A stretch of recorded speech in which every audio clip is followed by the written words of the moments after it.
Opa, tudo bem? Como você está? Estamos aqui mais um dia para poder ler a Palavra de Deus, nesse projeto maravilhoso que Ele tem nos concedido de fazer a leitura por durante um ano. E hoje é um dia muito especial. Nós vamos iniciar um novo livro da Bíblia. Nós vamos iniciar aqui com o livro de Esther. Eu confesso que o livro de Esther é um livro totalmente novo para mim. Eu nunca li o livro de Esther. Não sei ainda qual que é o assunto principal, né? Qual que é o contexto principal do livro de Esther. Então vai ser uma experiência aqui nova para mim, vamos assim dizer. Mas pelos primeiros capítulos aqui que eu li, dei uma lidinha rápida aqui antes, e a história começa um pouco dramática. Eu não sei se o livro vai focar, se o contexto do livro de Esther foca um pouco mais no drama, mas pelo menos os 3 primeiros capítulos aqui, que é o que nós vamos ler hoje, tem uma história um pouco de drama e tudo mais. Eu vou lendo aqui, você vai entender o que eu estou querendo dizer. Mas temos muita coisa para aprender, tenho certeza absoluta que o livro de Esther vai nos ensinar muito, assim como todos os outros livros que nós estamos lendo aí. Sempre, Deus vai tocando no meu coração e vai me ensinando várias coisas. E eu tenho certeza absoluta que o livro de Esther também vai ser a mesma coisa. Então vamos se abrir. Primeira vez que eu estou lendo o livro de Esther, e vou ir falando aquilo que eu vou entendendo, aquilo que o Espírito Santo de Deus também vai tocando no meu coração para ser dito. E vamos lendo aí. Hoje nós vamos ler Esther do capítulo 1 até o capítulo 3, beleza? Então já vamos iniciar aqui no capítulo 1 de Esther. No segundo ano do reinado do rei Assuero, no primeiro dia do mês de Nisan, Mardoqueu teve um sonho. Mardoqueu era filho de Jair, filho de Semei, filho de Cis, da tribo de Benjamim. Ele era judeu que vivia na cidade de Susa, homem notável ligado à corte do rei. Então a gente já percebe aqui no início da leitura que a gente não propriamente começa falando de Esther, mas sim de Mardoqueu. Ele era um judeu, pelo que fala na palavra, e era um homem notável. Ele era ligado ali à corte do rei. Pertencia ao grupo dos exilados que Nabucodonosor, rei da Babilônia, tinha exilado de Jerusalém, junto com Jeconias, rei de Judá. O sonho foi assim: gritos e tumulto, trovões e terremotos, agitação sobre a terra. 2 enormes dragões avançavam, prontos para a luta. Lançam um grande rugido.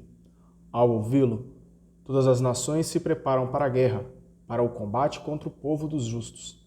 É dia de treva e escuridão. Caem sobre a terra angústia e aflição, tribulação e pavor. Todo o povo dos justos fica transtornado e, temendo desgraças, prepara-se para morrer e clama a Deus. E ao clamor do povo brota, como de uma pequena fonte, um grande rio de águas caudalosas. A luz e o sol se levantam, os oprimidos são exaltados e devoram os poderosos. Mardoqueu acordou do sonho e perguntou a si mesmo: o que Deus está decidindo fazer? Continuou a refletir nisso e ficou até a noite procurando decifrar de algum modo um significado. Então aqui a gente começa com um sonho que não mostra assim, um significado real. Mardoqueu sonha aqui com algumas tribulações, vamos assim dizer. Sonho que 2 enormes dragões aprontavam ali para cima do povo, lançando rugidos. Era dia de muita treva, de muita escuridão. O povo ficava transtornado. Alguns poderosos aí, igual fala aqui, ó, os oprimidos são exaltados e devoram os poderosos. Então, o livro de Esther começa aqui com um certo sonho de Mardoqueu, que ele busca entender também o significado. O que Deus está decidindo fazer, o que Deus está querendo me mostrar através desse sonho. Vamos aqui continuar a leitura para a gente poder entender do que se trata. Mardoqueu morava na corte com Bagatã e Tares, 2 funcionários do rei, guardas do palácio. Ouvindo a conversa deles e investigando seus planos, ficou sabendo que estavam preparando um atentado contra o rei Assuero. Mardoqueu informou o rei, e o rei interrogou os 2 funcionários que confessaram e foram condenados à morte. O rei mandou escrever uma crônica desses fatos e também Mardoqueu, por conta própria, os deixou por escrito. Depois o rei colocou Mardoqueu como funcionário na corte e recompensou com presentes.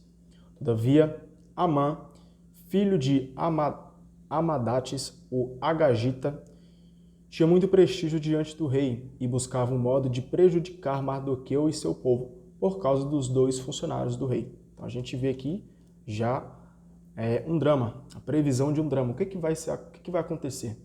Porque Mardoqueu, ele basicamente era funcionário do rei, mas ele era de um povo diferente, e Amã aqui, de uma outra região, de um outro povo, está querendo prejudicar ele de alguma forma e prejudicar também o povo que Mardoqueu fazia parte. O que vai ser o continuar dessa história? Vamos lendo aí para a gente poder entender. Eis o que aconteceu no tempo do rei Assuero. Aquele Assuero que reinou sobre 127 províncias, desde a Índia até a Etiópia. Nesse tempo, o rei Assuero reinava na fortaleza de Susa. No terceiro ano do seu reinado, Assuero deu um banquete para todos os seus oficiais e ministros. Reuniram-se então para o banquete os chefes do exército da Pérsia e da Média, os nobres e os governadores das províncias. Assuero queria ostentar a riqueza e a glória do seu reino com o fausto magnífico de sua grandeza. Por isso fez o banquete durar 180 dias. A gente viu aqui que Assuero estava com, vamos dizer, com um ego muito grande, querendo ostentar riqueza, querendo ostentar ali a glória do seu reino. Vamos ver o que vai suceder dessa história. Passados esses dias... Ai, o pescoço tá doendo, hein? Passados esses dias, o rei deu um banquete por 7 dias no jardim do Palácio Real e convidou todo o povo que se encontrava na fortaleza de Susa, desde o maior até o menor. Havia cortinas de linho fino e púrpura violeta, suspensa em anéis de prata e colunas de mármore, e também divãs de ouro e prata sobre um piso de mosaico feito de malaquita, mármore branco e madrepérola. Para beber, havia taças de ouro, uma diferente da outra, e o vinho era abundante, muito de acordo com a liberalidade do rei. Bebia-se à vontade, como de costume, porque o rei tinha ordenado aos empregados de sua casa que deixassem cada um fazer o que queria. Também a rainha Vasti ofereceu um banquete para as mulheres no palácio real de Assuero. No 7º dia, alegre por causa do vinho, o rei ordenou que Maumã, Bazata, Arbona, Abigata, Bagata, Zetar e Carcas, 7 funcionários que serviam pessoalmente ao rei Assuero, lhe apresentassem a rainha Vasti, com a coroa real, para exibir a beleza dela ao povo e aos oficiais, pois a rainha era muito bela. Ao receber a ordem dos funcionários, a rainha Vasti recusou apresentar-se. O rei ficou furioso e a sua ira se inflamou.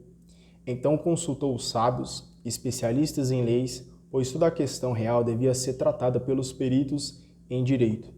Os mais próximos eram Carzena, Setar, Admata, Tarsis, Mares, Marsana e Mamucã, os 7 grandes do reino da Pérsia e da Média, que eram conselheiros do rei e ocupavam os primeiros postos no reino. Assuero perguntou: segundo a lei, o que se deve fazer à rainha Vasti por não ter obedecido à ordem do rei Assuero, transmitida pelos funcionários? A gente vê aqui que a rainha Vasti não aceita ali a ordem da autoridade de se juntar com eles, de se apresentar ali junto ao rei Assuero. Mamucã respondeu: diante do rei e dos oficiais, não foi somente contra o rei que a rainha Vasti agiu mal, mas também contra todos os oficiais e todos os súditos que vivem por todas as províncias do rei Assuero. De fato, o comportamento da rainha será conhecido por todas as mulheres, que desprezarão seus maridos, dizendo: o rei Assuero mandou que a rainha Vasti se apresentasse e ela recusou. Hoje mesmo, as princesas da Pérsia e da Média, que ficarem sabendo do comportamento da rainha, comentarão isso com todos os oficiais do rei, e haverá muito desprezo e caçoada. Se o rei achar bom, proclame um decreto real. que seja incluído nas leis da Pérsia e da Média, e tenha caráter irrevogável, que a rainha Vashti nunca mais se apresente ao rei Assuero, e que o título de rainha seja dado a outra, que seja melhor do que ela. Quando o decreto real for promulgado em todo o reino, todas as mulheres respeitarão seus maridos, tanto as nobres como as do povo. O rei e os oficiais gostaram da proposta e Assuero seguiu o que Mamucã tinha dito. Mandou cartas em todas as províncias reais, na escrita e na língua de cada povo, ordenando que o marido fosse o chefe da casa. Eu até destaquei que a própria explicação que a Bíblia traz para a gente sobre essa passagem, que eu achei bem interessante, que diz o seguinte, quer ver? Ó?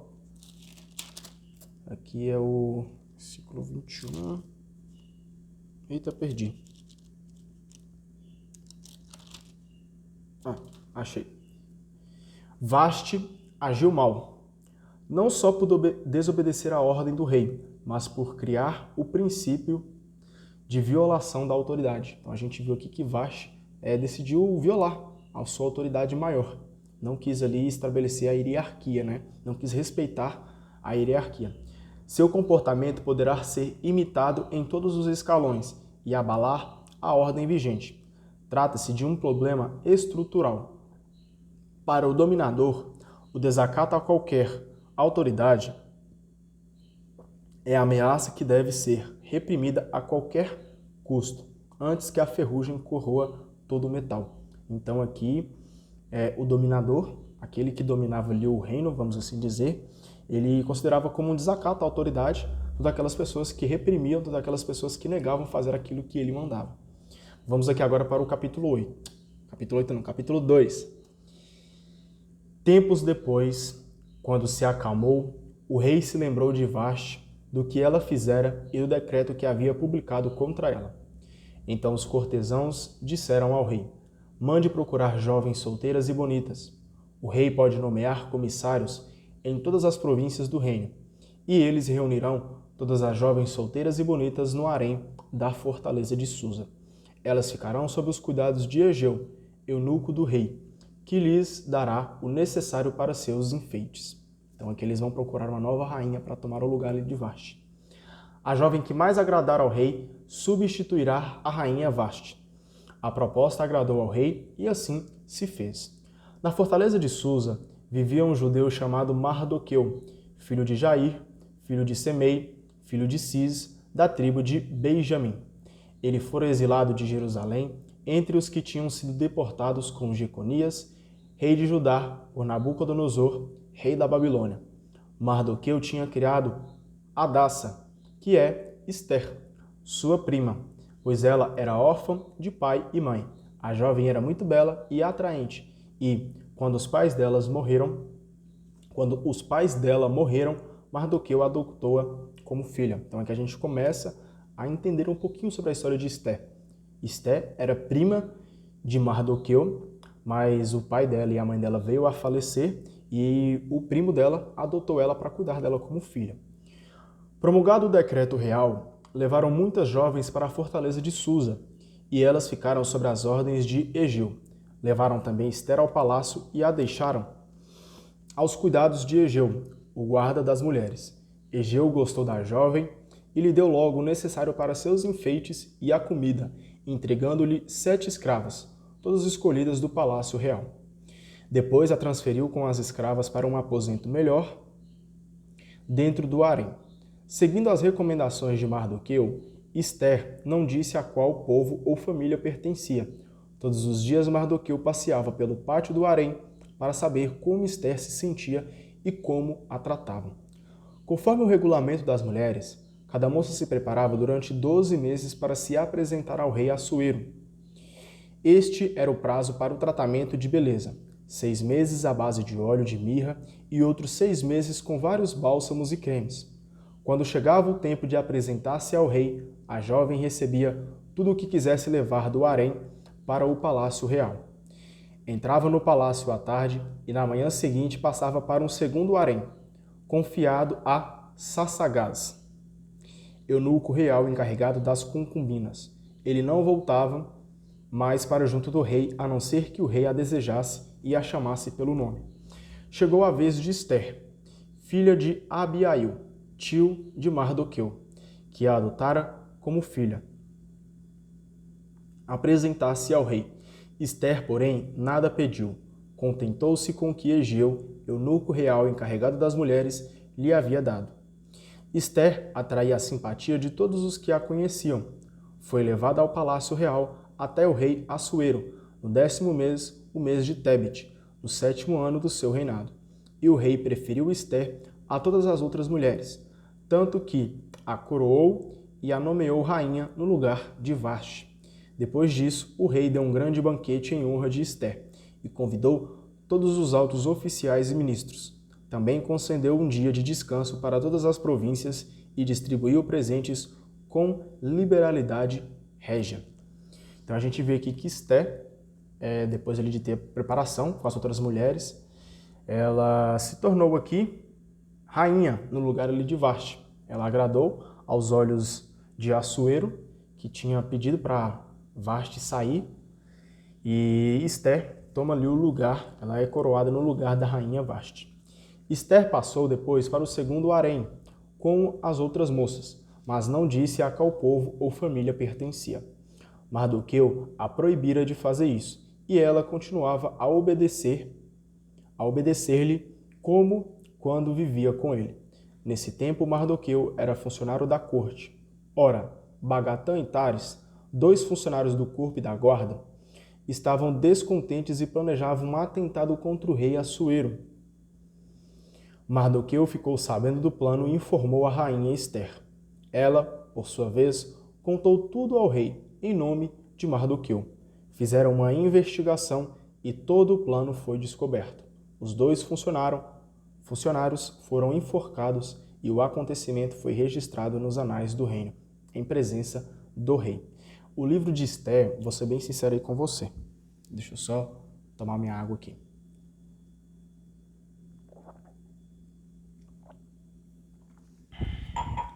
O livro de Ester, aqui nos 3 primeiros capítulos, que são os que nós vamos ler, eu já sei um pouquinho confuso, não vou mentir não. Não sei o que de fato está querendo apresentar para a gente. Mas uma coisa que nós temos que sempre pedir para Deus é sabedoria. Porque muitas vezes na nossa vida a gente não entende aquilo que está acontecendo. Poxa, a gente, só dando alguns exemplos. Poxa, eu oro tanto. Poxa, eu leio a Bíblia todos os dias. Poxa, eu converso com o Senhor todos os momentos, eu faço aquilo que Ele quer e parece que as coisas que acontecem na minha vida eu não estou entendendo nada. Por que está acontecendo isso? Por que está acontecendo talvez essa coisa ruim, essa situação ruim? E um ensinamento que a própria Bíblia, as próprias leituras que nós vemos fazendo aqui nesses últimos meses, uma coisa que me deixou muito claro é que é confiar. Confiar. Eu lembro que quando nós estávamos no livro de Tobias, que nós conhecemos a história de Tobias, se você não assistiu aí, volte alguns vídeos atrás, não faz muito tempo que nós lemos o livro de Tobias, mas, cara, o livro de Tobias me marcou muito. Eu nunca tinha lido o livro de Tobias, se eu li foi alguns versículos, mas de forma completa eu nunca tinha lido, e, cara, o livro de Tobias me marcou muito, porque, só resumindo assim a história bem brevemente, Tobias precisava ir numa outra cidade buscar um dinheiro para o pai dele, só que ele não sabia como ele ia pegar o caminho, ele não conhecia o caminho direito, também não conhecia o rapaz que era para pegar o dinheiro e tal, e ele fica meio que receoso. Aí o pai dele fala assim, vai atrás de alguém aí da cidade e busca alguém que vai conseguir te levar lá, que conhece o caminho, porque eu não dou conta de te levar, porque o pai de Tobias, né, o Tobit, ele tinha problema nas vistas e tudo mais, então ele não conseguia acompanhar o filho. E Tobias vai e sai, e Deus envia o anjo Rafael para poder guiar Tobias. E Tobias nem cai na real que aquilo era um anjo. E ele leva Tobias até o rei, pega o dinheiro, depois volta para casa. Só resumindo, bem resumidamente mesmo. E por que eu estou dizendo isso? Porque muitas vezes a gente nem entende, cara. Muitas vezes Deus está nos guiando por um caminho tão perfeito e nós, pelas nossas incapacidades humanas, pelas nossas limitações, talvez até mesmo por falta de fé, a gente não entende por que Deus não está nos colocando nessa situação. Eu estou usando aqui o exemplo da Bíblia, mas a gente pode aprofundar muito mais. Às vezes nós estamos passando por alguma dificuldade no trabalho, as finanças não estão muito bem, o dinheiro em casa não tá faltando, ou então alguma doença, alguma coisa, você fala assim, poxa, por que acontece isso, cara? Eu converso tanto com Deus e não entendo. E rapaz, depois que a gente passa por alguma tribulação, depois que a gente se fortalece na graça de Deus, a gente entende que aquilo que a gente passou, que a gente considerava como ruim, é porque Deus estava preparando algo muito maior para a gente. E Ele não quer entregar uma bênção para filhos despreparados. Pensa aí você e o seu pai. Imagina aí você com 10 anos de idade recebendo um carro de presente do seu pai. Um exemplo. Poxa, seu pai está te entregando um bem, uma coisa boa, uma coisa bacana, numa hora totalmente errada. O que você vai fazer com um carro com 10 anos de idade? Imagina você pegando um carro aí com 10 anos de idade, perigoso você bater aí, atropelar as pessoas na rua, entendeu? Mas vamos supor aí que desde os 10 anos de idade o seu pai já imaginava em te dar um carro de presente quando você completasse a maioridade. E para isso ele tinha que te preparar para essa situação. Então pode ser que você, e até estou dando um exemplo, tá? Você até goste de carro aí com seus 10 anos, aí com 11, 12, 13 anos, você vai conhecendo os carros e fala assim, pai, me dê um carro, me dá um carro. Aí você fala com seu filho assim, filho, calma, calma que a sua hora vai chegar, estou te preparando para isso. Você não vai dirigir o carro agora porque senão vai dar ruim. Não vai ser uma coisa boa para você. Mas eu estou te preparando para te dar esse presente, para te dar esse bem que você precisa. Tá lá na frente, eu vou te presentear com isso. E dando esse exemplo aqui só para ficar mais claro, talvez a gente passa por alguns momentos que a gente não entende, mas é porque Deus está nos preparando para algo muito maior. E é muito importante nós pedirmos para Deus muita sabedoria para continuar firmes, mesmo sem entender aquilo que está acontecendo ao nosso redor, mas é continuar com muita sabedoria. Fala assim, Deus, me mostra o caminho certo, não deixa eu me desviar, não deixa eu perder o foco dos propósitos que o Senhor quer, não deixa eu ficar vivendo pelas minhas necessidades carnais, pelos pecados, pelas minhas vontades, mas eu quero, Pai, viver de verdade o propósito que o Senhor quer para a minha vida. E até pedir para Deus muita sabedoria, pedir para que Ele aumente a sua fé. Fala assim, Deus, aumente a minha fé, pois a minha fé é muito pouca, eu preciso confiar mais em você, Pai. Me ajude, tenha de misericórdia de mim. Então, o livro de Esté aqui, só concluindo o que eu tenho para falar, eu não estou entendendo ainda muito bem. Como eu já expliquei aqui várias vezes, eu não sou nenhum teólogo, não sou nenhum especialista nas passagens bíblicas, mas eu sempre peço ajuda para o Espírito Santo, sempre peço sabedoria, peço para que Ele aumente a minha fé, o meu entendimento, discernimento aqui para saber o que é, o que não é, para entender de verdade aquilo que Deus quer falar conosco. Mas eu sei que Ele tem maravilhas, que esse projeto que eu estou fazendo aqui, que eu estou fazendo esse vídeo aqui, inclusive, cara, não... Às vezes algumas pessoas podem olhar e falar assim, poxa, mas por que o cara está fazendo um vídeo aqui para a internet lendo a Bíblia? Vou dizer para você, cara, que é para aumentar a minha intimidade com Deus. Eu não estou fazendo isso aqui por causa de nenhum homem. Eu estou fazendo isso aqui porque eu amo a Deus e eu quero me tornar mais íntimo e quero amar a Ele sobre todas as coisas. E eu conseguindo, eu tentando, eu buscando isso todos os dias, eu quero passar a minha experiência para frente. Quero passar aquilo que eu estou entendendo, aquilo que eu estou passando, as minhas conclusões aqui. Eu quero passar isso para frente, para que mais pessoas possam entender. Poxa, se eu sou um cara muito simples, um cara muito comum, quem sou eu? Não sou nada, não sou ninguém. Sem Deus não sou nada. Então, se um cara muito simples igual eu, que talvez não tenha muito entendimento, que não tenha muito estudo aí sobre as questões bíblicas, se eu posso que sou um cara muito simples, que não tenho muito estudo, se eu posso buscar um relacionamento íntimo com Deus, por que você também não pode? Então, o principal objetivo aqui é eu me relacionar com Deus cada dia mais e mais e mais e mais e passar a minha experiência de relacionamento com Deus para as outras pessoas. Então, eu espero, se eu conseguir tocar, cara, uma vida de uma pessoa, de tipo assim, poxa, se aquele cara que nem sabe talvez o que está falando ali, mas é porque Deus está guiando as palavras dele, poxa, se aquele cara está conseguindo conversar com Deus, está conseguindo criar um pouco mais de intimidade com o Senhor, mesmo com as suas fraquezas e limitações, eu também posso. Então, se uma pessoa, cara, se o Espírito Santo de Deus tocar no coração de uma pessoa que, por causa de algum vídeo que eu estou fazendo, para mim já valeu a pena. Valeu a pena, não preciso ter aí milhões de seguidores. Se tiver também, muito bom, muito bacana, mas se tiver 1, 2, 3, e se esses 1, 2 ou 3 forem tocados pela palavra de Deus, já vai ter valido muito a pena. Então, Estamos aqui firmes e fortes e vamos continuar na leitura. Vamos continuar porque eu tenho certeza que Deus tem muita coisa para a minha vida e para a vida de você que está assistindo esse vídeo aí, tá? Vamos entrar aqui no capítulo 3. Algum tempo depois, o rei Assuero promoveu Amã, filho de Amadates, do país de Agag, a mais alta dignidade e lhe concedeu um trono mais alto que dos ministros colegas de Amã. Então Amã chega no reino aqui, né? Já com o trono mais alto ali da corte. Vamos ver como é que vai suceder essa situação. Todos os funcionários do palácio obedeciam à ordem do rei e, dobrando os joelhos, prestavam homenagem a Amã. Mardoqueu, porém, recusou-se a dobrar os joelhos diante de Amã. Os funcionários do palácio perguntaram a Mardoqueu: "Por que você está desobedecendo à ordem do rei?" Perguntavam isso todos os dias, porém Mardoqueu não fazia caso.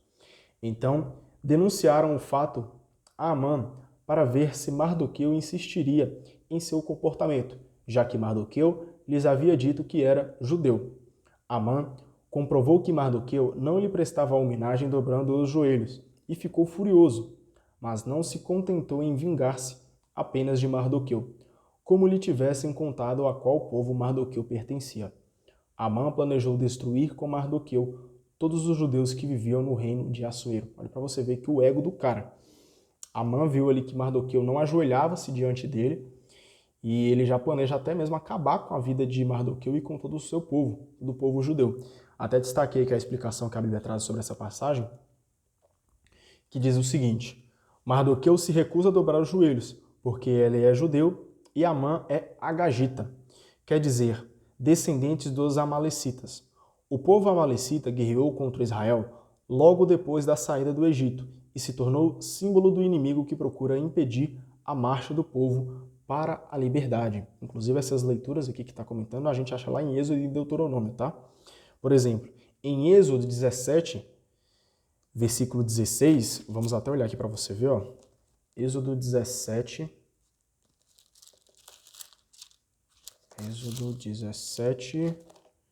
versículo 16, diz o seguinte: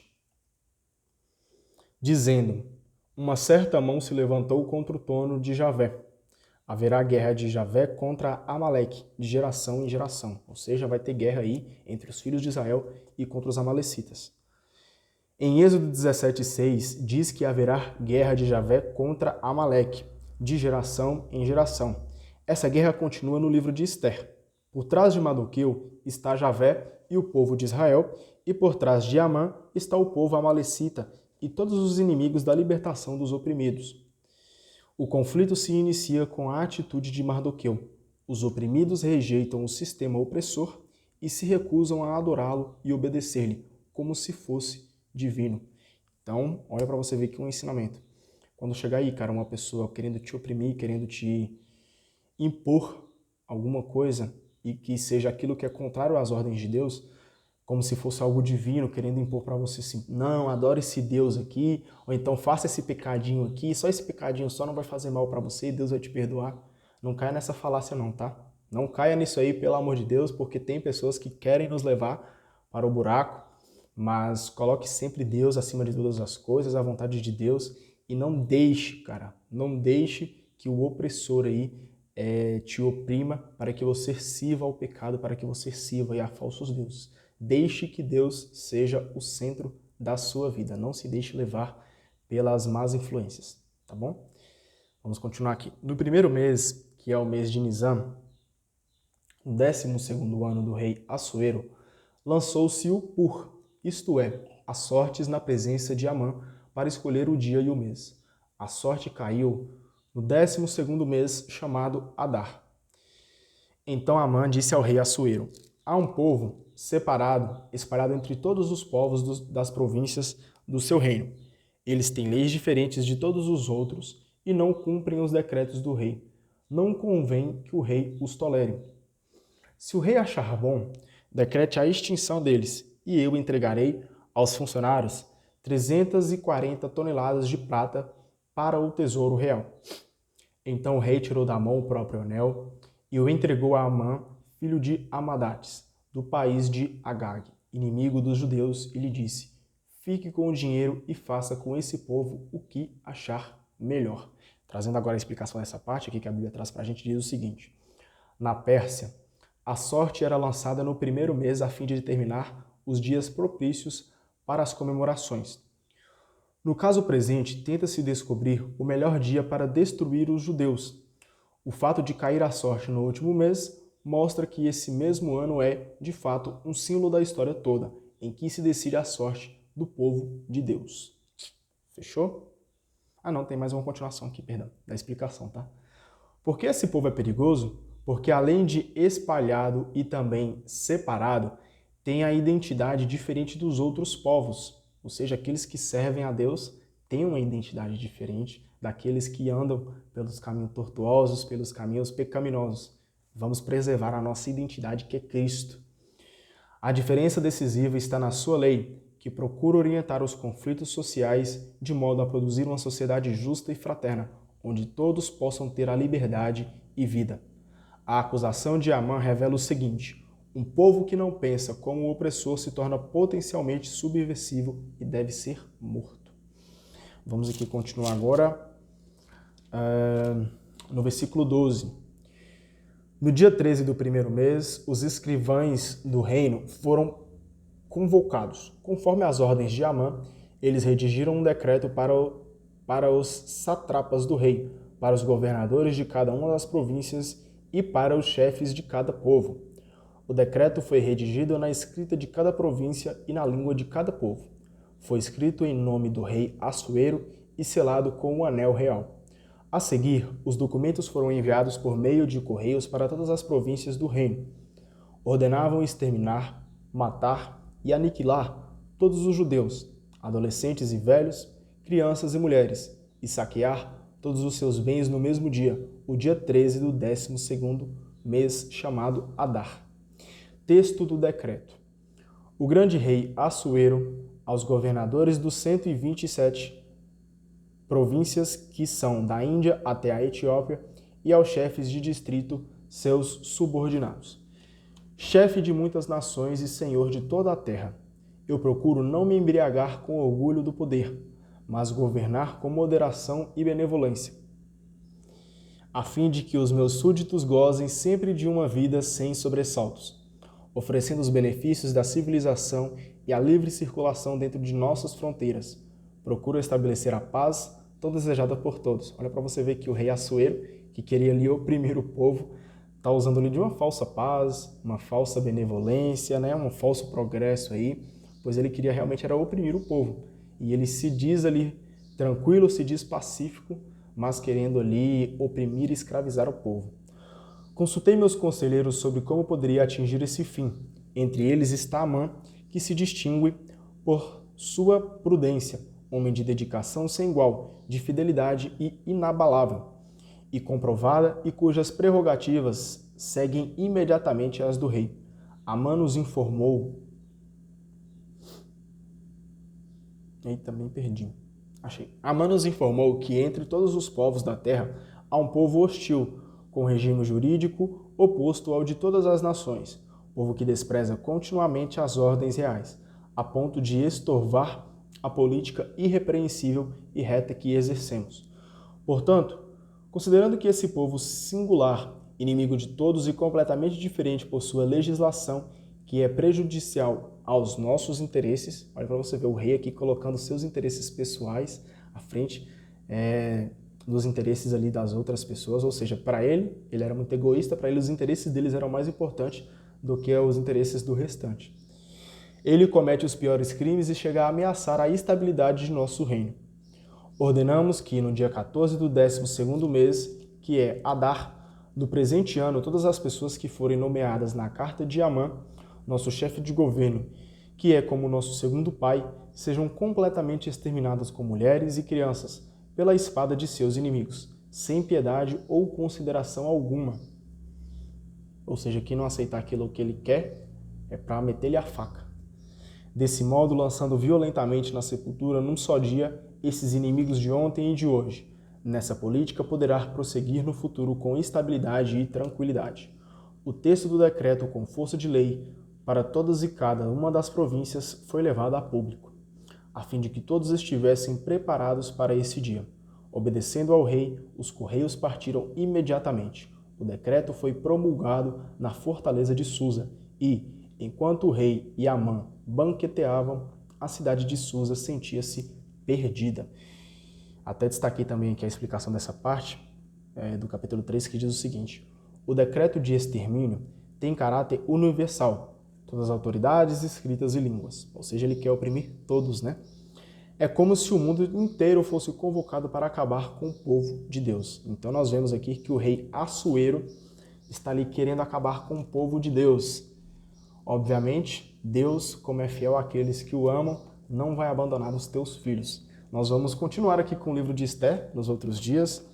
Ainda estamos nesse clima aqui um pouco dramático, o rei ali Assuero querendo tomar conta do povo. Vamos ver o que vai suceder dessa história. Amanhã nós estamos aqui de volta. Muito obrigado pela tua presença. Deus te abençoe e peça para Deus para aumentar a sua fé, aumentar a sua sabedoria e o seu amor pela presença dele, tá bom? Deus te abençoe. Até mais. Tchau, tchau.